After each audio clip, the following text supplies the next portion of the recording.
So I said to my secretary at that time, Dana, and I said, could you schedule at least 3 hours next week at the Department of Motor Vehicles? Because that's about how long it takes them to beat you up.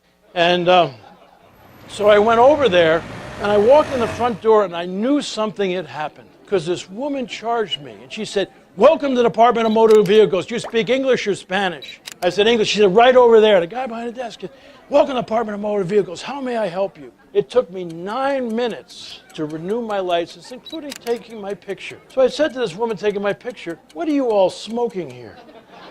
You know, I mean, this isn't the department I used to know and love. And she said, haven't you met the new director? It's always a leader. It's always a leader. It's always a leader. And I said, where is this new director? And they had these, kind of shelves or not, whatever, counters in the front, and then counters going down the side. They welcomed you here. You took your pictures down here. Out behind the counters, no privacy, all is the desk. She said, there's the new director. No private office, no nothing. So I went out to meet this guy. And I said, what's your job as the director of the Department of Motor Vehicles? Write this down or put it on your forehead. It's a wonderful definition of a manager. He said, my job is to reorganize the department on a moment-to-moment basis, depending on citizen need. You know what he had done? He had cross-trained everybody in everybody's job, so everybody could take pictures, everybody could run the front desk, including secretaries and bookkeepers in the back of the house, who, if there was a run-on by citizens, he said, that's not mission critical. Get out here, the citizens out here. Nobody could go to lunch between 11:30 and 2. Why? That's when the citizens are free.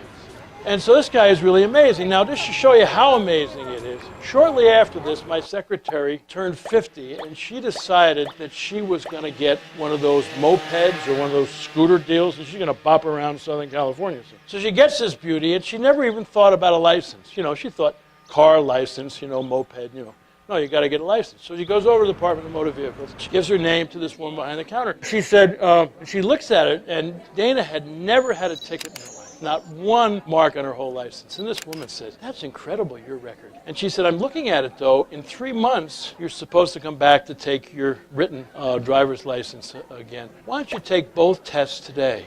Dana said, tests? I didn't know I was supposed to take a test. And she's panicked. I don't know if they were teaching these people human relations, but this woman reached across the counter, patted her hand. Oh, Dana, with your driving record, I'm sure you can pass this test. And besides, if you don't, you can always come back. So I want to tell you, one of the interesting things, before I tell you what happened, is I recognized some of the people in this place, and they were people who used to beat citizens up. And now they're cheering them on.